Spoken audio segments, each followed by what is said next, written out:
Hi, I'm Dana Schwartz, and this is Rise or Die, the official companion podcast for Peacock's original series, Those About to Die. On this podcast, I go behind the scenes with the show's cast and creators to learn how they brought their brutal vision of Rome to life. I talked to acclaimed director and executive producer Roland Emmerich. When I saw the first race, I was like giddy. Actor Ewan Ryan. For an actor, that's a dream, although you do get a lot of sand in your sandals. And so many more. You helped summon those ghosts back onto that stage. Every day when I went to set, I was giggling about what I saw. I think it's going to be a breathtaking thing. People will freak out. Rise or Die launches on July 18th. Watch or listen wherever you get your podcasts. Finding a new podcast to listen to is easy. Finding a good new podcast, that's a little tougher.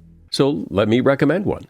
It's called Something You Should Know. If you like fascinating information you can use in your life from some of the top experts in the world, you're going to like Something You Should Know. I'm the host, Mike Carruthers, and recently we've covered topics like the benefits of laughing, the science of dreaming, where your deep desires come from, even how to make the perfect burger. We produce 3 episodes a week, and each episode is packed with rock-solid intel that will make your life better. And we have a lot of fun doing it. Something You Should Know has been ranked on the Apple Podcast charts every day for over 7 years. A lot of people like this podcast, and you will too. Listen to Something You Should Know wherever you get your podcasts. Look for the bright yellow light bulb on the blue background. It's Something You Should Know.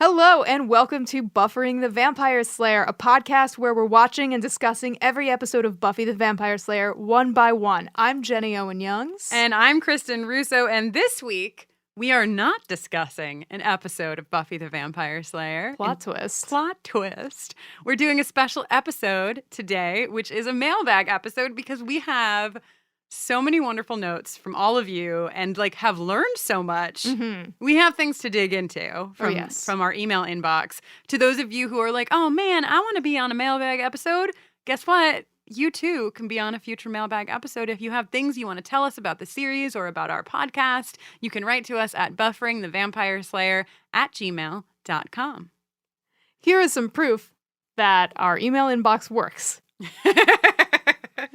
Oh man, are we ready? We're ready. Okay, hold on. Let me make sure Okay. Okay. I'm All right. ready. All right. First mailbag episode ever. Yes. It's very exciting. This is structureless. What are we doing? It's actually, you say that and they think, oh, they must just be doing whatever. But we sat for a full hour and we put things in order.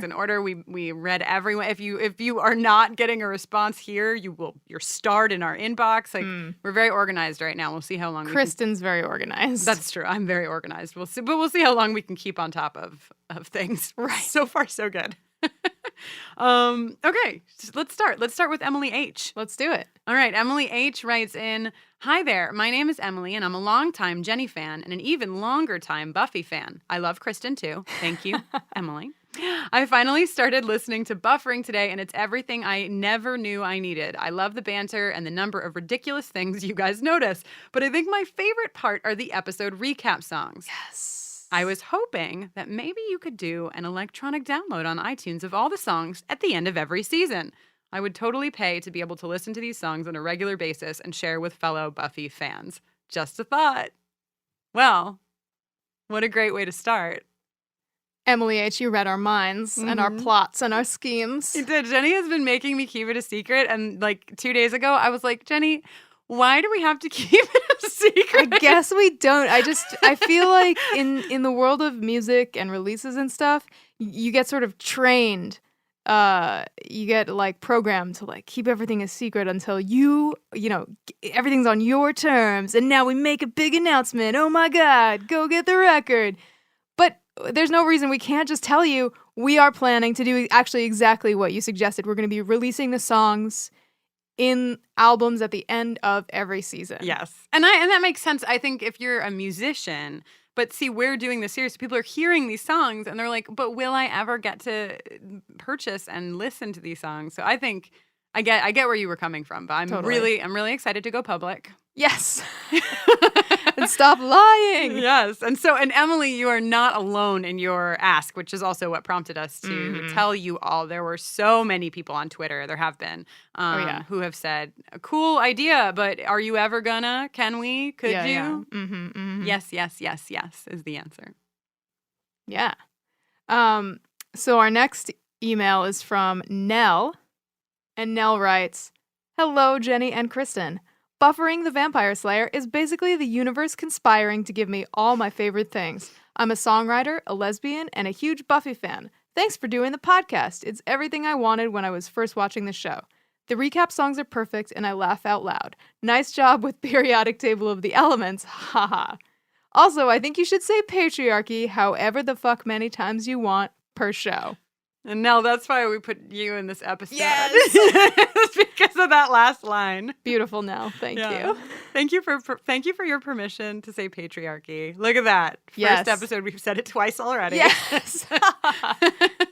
Okay, then Jordan S. writes, "Hey guys, I just finished your most recent episode. I wanted to let you know that the coffee mug that Giles uses in Buffy the Vampire Slayer is a vintage Jadeite Fire King mug." And Ooh la la. Ooh la la. I'm going to stop here because how many people do you think told us about the mug? I feel like 40 people probably tweeted You're at all us. amazing. Amazing. People sent links. Somebody on Twitter, I think it was on Twitter, right? Let us know that there are two kinds of this mug. Oh, yes. The C handle and the D handle. Yes. And the D handle is easier to come by, but Giles had the C handle. Yes. Giles is more of like a hefty diner mug.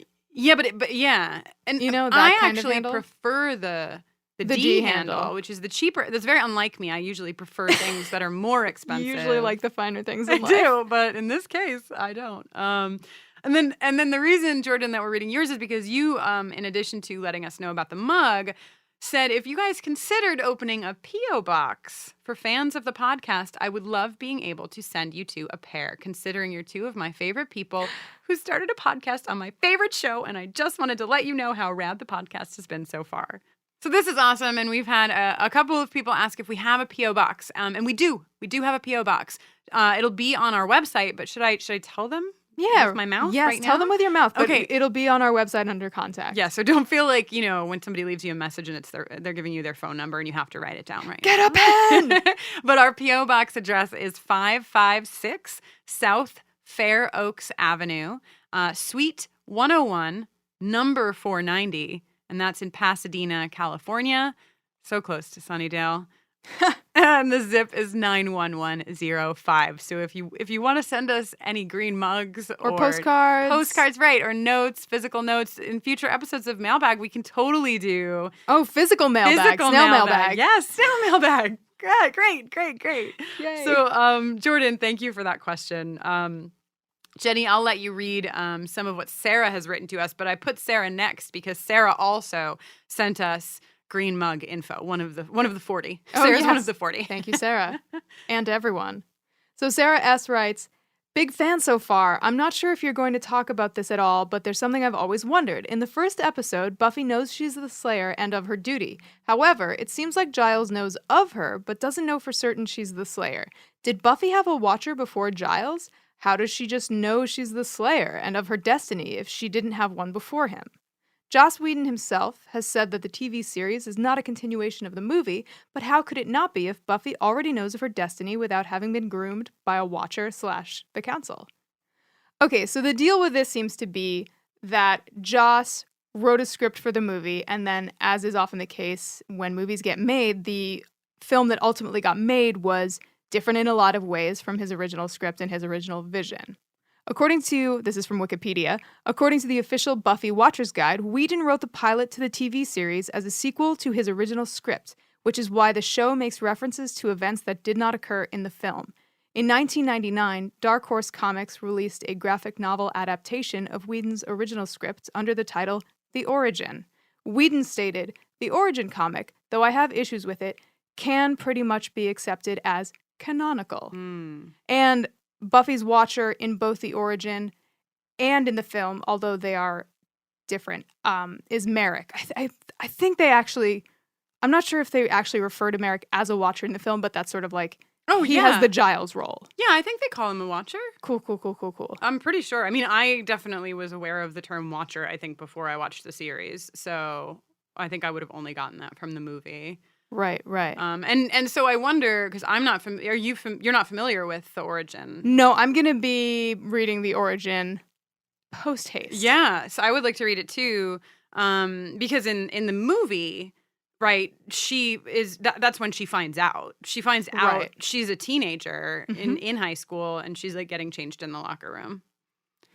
I love really, Kristen. Did you take extra notes? There are a lot of people like in their comments to us and stuff are like, I don't like the movie, I don't blah blah blah, and I guess it's because it's not like canonical, right, material. But see, I watched the movie in the 90s as a teen, and I watched it like many times over and over again. Luke Perry was in. Oh yes. Yeah. Oh, I love Hilary it. Swank. Yes, it was just. I mean, whatever. We'll get back to the mailbag. It was a fun romp. It was a fun romp, especially before I knew anything about, this universe or Joss Whedon. Like, I didn't know anything. I was just like, this is the best. Yeah. Also, Emily T wrote to us, at some point would love to hear your take on the unaired pilot. Not worth a whole episode maybe, but if there's one with multiple short topics, you could maybe throw that in there. And that's something that we have on our to-do list as well. Definitely. And so, I mean, Emily's idea here of putting in a few things into an episode, we could read The Origin. Yes. We could watch the unaired pilot. Yes. And we could have a special episode, a very special, Barbering the Vampire Slayer.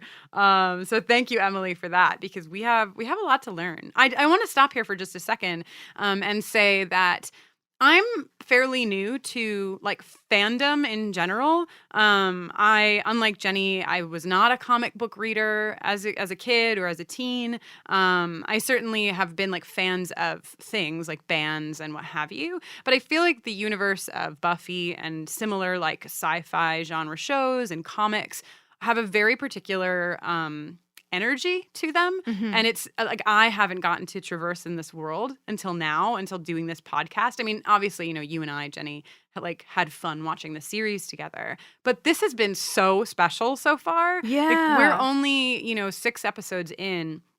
And the emails that you all are sending and the tweets and how excited everybody is and how like willing everyone is to teach us even more and to say like, hey, I really like this, but also you missed this thing. We're going to get to a couple of things that we missed that are so great that we're going to tell you all about. But I love it so much. I told Jenny the only thing I could compare it to is when she started playing with punk bands and punk singers and things like that. The audience in those shows had a very similar energy. They were so supportive and just like everybody was in it together as a family. Yeah, there's like a community understanding there. Yeah, and I'm finding that here, and I just want to say that I'm very excited to be a part of this with all of you. It's really fun and really special. It is really, really special, and I'm super glad to be a part of it too. Thanks so much for taking the time to write to us and tweet at us. It's just so awesome to have everybody coming at us with lots of helpful info. Yeah. Speaking of helpful info. Yes. Nathan wrote to us, there was one moment when I yelled at my car radio when you said David Boreanaz was spotted by a talent agent while mowing the lawn. And then in all caps, Nathan says, he was walking his dog. OMG. I have been diagnosed with severe trivia brain, so I don't blame you for not recalling that detail off the top of your head. But the reason I mention it is that preparation is likely to prevent a lot of other nitpicky geeks from sending you cranky emails. I strongly recommend snagging copies of The Watcher's Guide Volume 1 and 2. They have tons of great details about each episode and many of the cast members and writers. So this is, and Nathan, you were not the only person who told us that we flubbed on that detail. Yes. David Boreanaz was not mowing his lawn. He was walking his dog. So to those of you who believed us, sorry. Yes. We never meant to deceive you. We didn't. And we're so excited to get our hands on The Watcher's Guide volumes 1 and 2. We'll definitely be referencing those moving forward to help us not make mistakes. Yeah, we've been reading up on the episodes before discussing them, but we've not been using. I'll say the word again. Canonical texts. Yes. I don't know if the Wikipedia is not canonical. Wikipedia is not, and so we're gonna get better at looking in the right places for those details. Moving forward. Annette H. also let us know. Annette was another one of the people who said, "Excuse me, but David Boreanaz was walking his dog, not mowing his lawn." And Jenny, why don't you read the rest of Annette's email because it's pretty fun. Annette is working on a senior thesis in a science lab and took a break to write us. Did you know that they make Buffy-themed tea? Now you can drink Rupert Giles tea if you ever find that green mug. Pretty amazing. It is. And we did find the green mug. We don't have it in our possession quite yet, but I think it might be on its way to us eventually. Dear Diary. Dear Diary. And we've made you a bit.ly link so you too can find this Giles tea. Jenny named it. Jenny created the bit.ly very smartly. It is bit.ly/Brewpert Giles. So that's BREWPERT. Giles. You can see this tea that Annette let us know about. It's very exciting. You see what I'm saying? This is the coolest. So amazing. Okay, so Andrea M. writes to us and says, "Just wanted to say I really enjoyed your first episode and I'm excited to listen every week. I'm emailing because one aspect I always appreciated about Buffy was how funny and quippy she is while also kicking ass. There are comedies about women and dramas about women, but it's not often a woman gets to be both witty and be an action star. At least I can't think of many." So I think everyone knows why we read this aloud. Because we are women. Yes. And we like women. Yes. Who are badasses and who Yes. can also make some jokes. Yes. And we've talked, I mean, obviously, Andrea, you wrote that to us after episode 1, so you've probably been delighted to hear us continue to talk about the complexity of the female characters on this show. Oh, yes. Because, damn, are we into it. So many layers. So many layers. Okay. Oh, wait. One other thing I just wanted to say about Andrea's email is that they signed it one of the Scoobies, which I loved. That's so great. One of the Scoobies. Yes. Yes. It's a lovely sign off. A lot of people who've been emailing us have been, like hashtag Team Giles Yes. or hashtag Team whoever. Hashtag. There's been a lot of hashtags. There's a hashtag. We had our first hashtag Team Drusilla, who you don't know yet. Whoever Drusilla is. Whoever that is. But we were pretty excited about that. Because we love Drusilla. Mm-hmm. Okay, Tim P. writes, "You were pointing at the vampire prophecy and what would happen if there were no more humans. While it isn't in the Buffy universe, check out Daybreakers with Ethan Hawke. It's about a world where almost everyone is a vampire and they are dealing with a dwindling blood supply and the effects it has on them." That is so interesting. I can't wait to watch that movie. Yeah, I can't either. And Thanks so much, Tim P. Yeah, you should all watch it as well. We can all talk about it in the social realm. Yes. We'll put it on the top of our movie list. Yes. Kevin writes, "Hey, Kristen and Jenny, I really dig your podcast. It's great hearing people who know/care so much about Buffy the Vampire Slayer. It's especially wonderful that you are two queer folks. I got super into Buffy watching the reruns the summer after I came out to most people in my life. It turned out to be a lonely summer, lesbian in an Irish Catholic town. Who would have thought? Needless to say, I fell hard for Buffy and have been smitten ever since. I got a Buffy tattoo at 24. I guess what I'm trying to say is I've been searching for someone to really nerd out about Buffy with for entirely too long, and it's simply fantastic that I bear witness to your nerding out about Buffy." This message is really special, and we don't talk a lot, obviously we've pulled out a lot of gay themes, but I don't think that you and I, Jenny, talk too much about the fact that we are queer, and that part of what draws, I think, both of us and a lot of queer people to the show is its queerness, that there's a lot going on here under the surface. There's, Buffy's identity that she has to keep a secret. Yes. There's a lot of, and we'll see more of this as the series goes on, but there's a lot of coming out themes here. And so I think it's really special to to be able to sit here with you, another queer person in this space, and talk about this show. I think it's very special, and I appreciate, Kevin, that you are having a good time listening to us do that. Yeah, I couldn't agree more, and I'm so excited because my brain just like started flipping fast forward style through my mental Rolodex of how many of those themes are going to come and like how in depth we're going to get with it. I'm just really excited. Yeah, we have such a journey to go on, all of us. For sure. And it's like, I don't know if you all listening feel like this, but sometimes I just want to sit and I just want to forget everything else I'm doing in my life and like watch the episodes and make the podcast so that we can like hurry up and get to the parts that I'm so excited to get to. But, then I would just be sad because it would be all over. So we'll be patient together. You and I will be patient. Okay. Support for today's episode comes from OneSkin. And if you have sensitive skin, you're going to want to hear about their scientifically proven topical supplements.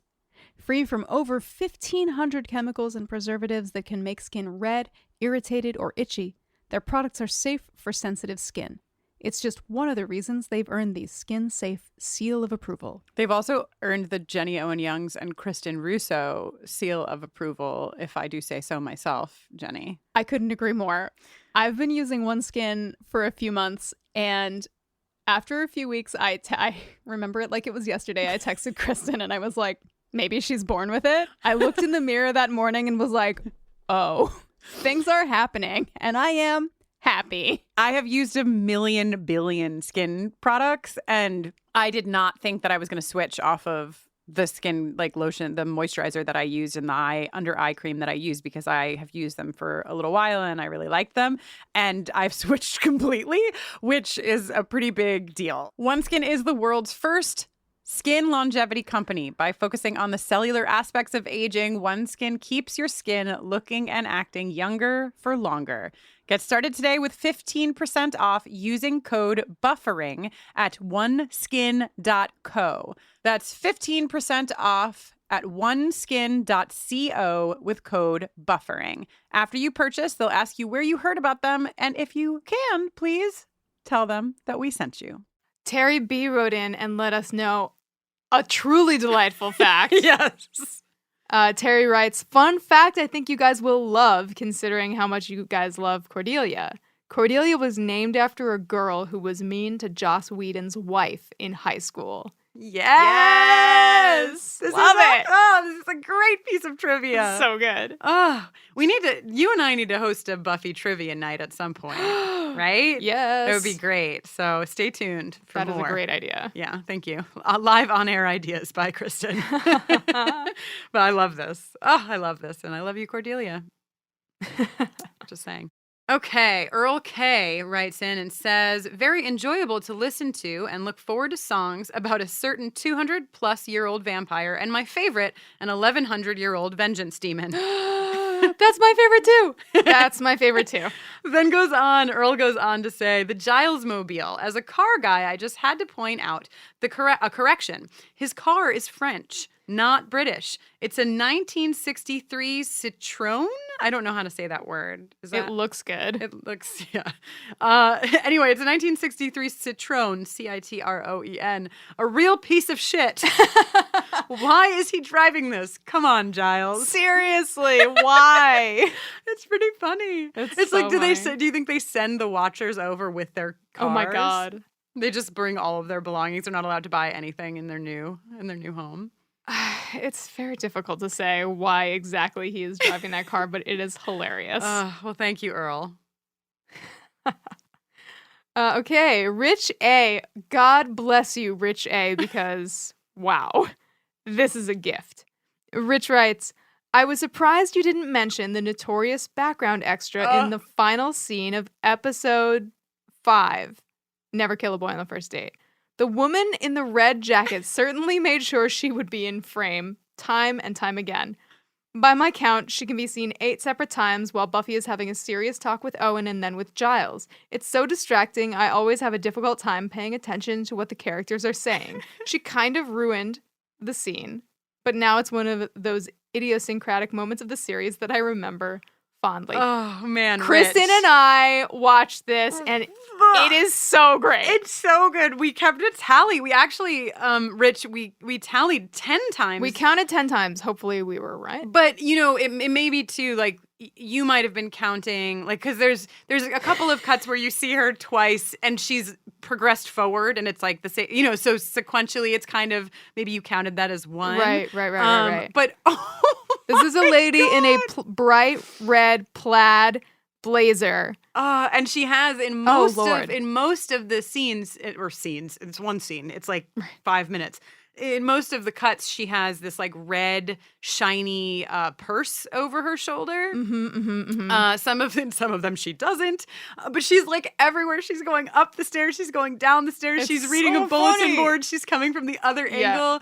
If you have a moment and you did not know, like we did not know about this woman, go back. It's like one of the last scenes in the episode. Never kill a boy on the first date. Yes. You must watch it. It is so enjoyable. So funny. So thank you. And Rich, you may have given us the most joy with this. Yeah, what a gift. Mail. And, you know, something that I'd like to say, too, is Jenny and I, you know, this is our first time doing anything like this. And so at first, we've been watching the episode once. We take notes and then we come and we talk about it. But in recent episodes, we've been realizing that watching it twice has actually helped us a lot. And and what I said to Jenny before when we watched, you know, this woman 8 times was like, maybe had we watched this one twice, we would have noticed that as well. So hopefully we'll be watching most of the episodes 2 times, not once, before doing our episodes, so we catch all these little things. Plus, we'll have the watcher's guides. Honestly, I'm shocked that Kate Leth did not point out the woman in the plaid red blazer. Yeah. Kate was too busy noticing the purple lame pants Easter egg. It's like she could only bring us so many Easter eggs. Right. Okay, and then our last mailbag email here is from Brianna. And there's a couple of things in Brianna's note. They say, I have 2 questions.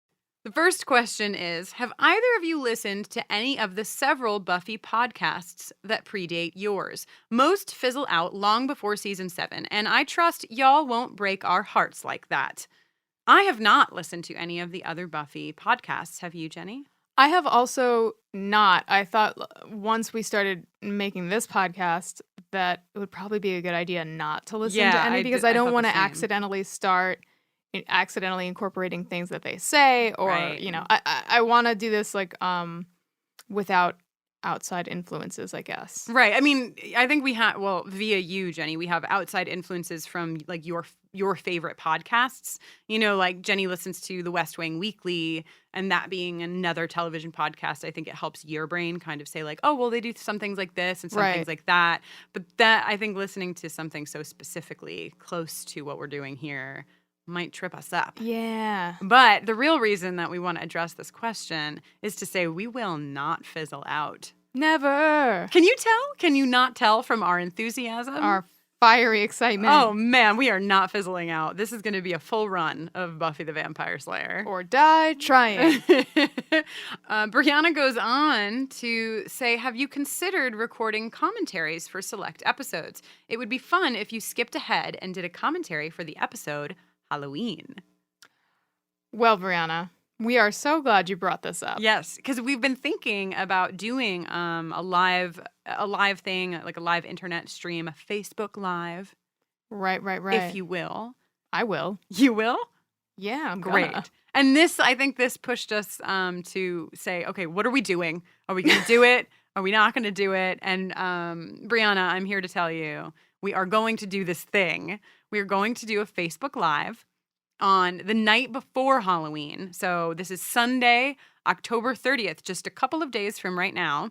Mm-hmm. We're going to go live on Facebook. Yes, we're going to be doing a Facebook Live at facebook.com/JennyOwenYoungs. I'll be hosting this one. This one's at my place. Yeah. In this day and age with the internet, it is impossible to schedule a live event that everyone can attend. Right. But at least it'll be archived after the fact. You can always go and watch it. And the way we'll do it, the way I've done Buffy watches in the past, is that we've been on headphones.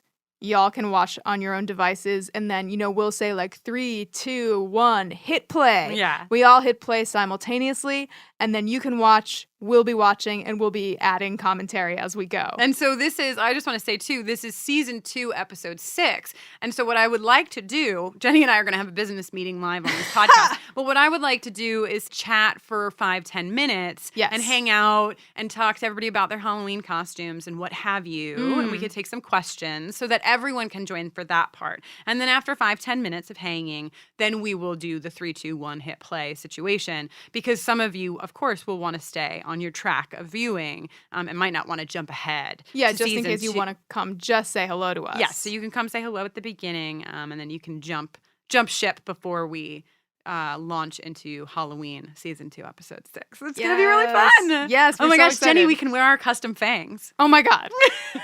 We can.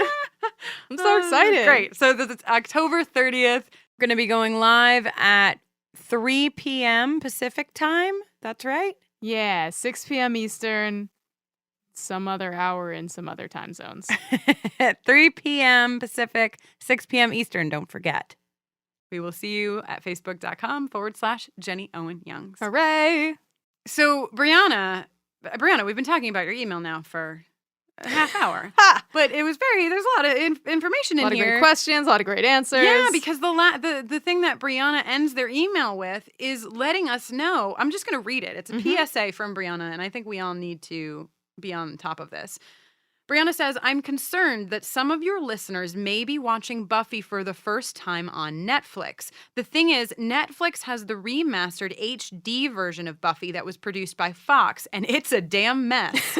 The remaster nixes the original aspect ratio to adapt Buffy to widescreen TVs, which is not how it was filmed or how it was meant to be aired. And the remaster at times manages to both crop off important visual detail and include things obviously not meant to be in frame, like crew members. Among other things, it also removes filters that are essential in showing what time of day a scene is taking place. Another huge oversight, especially for a horror show. Anyone streaming Buffy should do themselves a favor and use Hulu, where they still have the original standard definition, full screen, Joss-approved version. Nice. This is a revelation. A revelation, and so important. Jenny and I are actually going to revert not to even Hulu, but to the DVDs. We've been watching on Netflix, but I mean, this is a clear call to change our ways. We didn't know to change our ways, and now we know. And so if you're with us and you want 100% Joss-approved Buffy here, which I think is what we're all after. Yes. You might want to take your viewing over to Hulu or the DVDs, and if you can't, you have to stay on Netflix. We'll still be here for you. I don't think we'll be too far off the mark. But Brianna, thank you so much. Yes, thanks so much for that great information. Wow. What a mailbag episode. And you know what I was just thinking, Jenny, is like every other episode has a song that recaps the episode. We don't have an episode to recap here, but I do think that you talked about giving the people a Green Mug song for a green mug. I did make that vow, and I'm not about to back down. Here's a Green Mug song. Well, it's a Green Mug song from the bottom of our hearts. We're very, very thankful to have this useful intel you sent to our email box. You sent to our email box.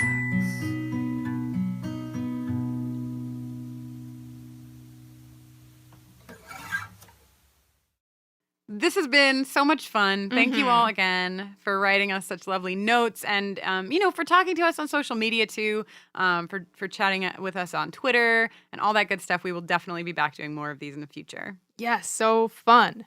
Till then, or till the next episode, my name's Jenny Owen Youngs, and when I'm not making mailbag episodes for Buffering the Vampire Slayer, you can find me making songs and singing them and recording them. And I went ahead and made you guys a special little playlist over at jennyowenyoungs.com/buffering. So you can check out some of my songs that aren't about Buffy if you so choose. You can also give me a shout on Twitter at Jenny Owen Youngs. And I am Kristen Russo. You can find my personal chatter and feminist rants. I hope I'm actually doing those things I keep telling you. Am I ranting feministly? Over on Twitter at Kristen Noeline. That is KRISTINNOELINE. When I'm not podcasting, I work to bring advice, resources, and laughter to LGBTQ young people and their families over at everyoneisgay.com and mykidisgay.com. Buffering the Vampire Slayer is on Twitter at BufferingCast, and we're also on Facebook at facebook.com/BufferingCast. You can also email us at bufferingthevampireslayer@gmail.com. If you like what we do, you can now support us by heading on over to bufferingthevampireslayer.com and clicking on the donate button. Thanks so much for listening. We care about you. Until next time. Ow! Mailbag.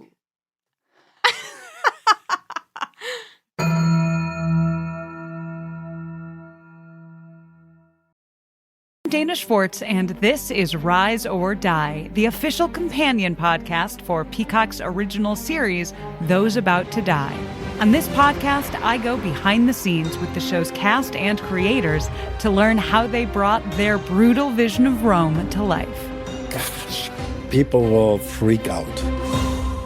Rise or Die launches on July 18th. Watch or listen wherever you get your podcasts. Don't you love it when you find a new podcast you really like? Well, let me recommend one. It's called Something You Should Know. I'm Mike Carruthers, the host, and in every episode, you'll hear fascinating information that will make your life better from top experts. Recently, we've done episodes on why you have the personality you do, the science of luck, and the psychology of a restaurant menu. You're going to like Something You Should Know. We have literally thousands of 5-star reviews. Look for Something You Should Know wherever you get your podcasts.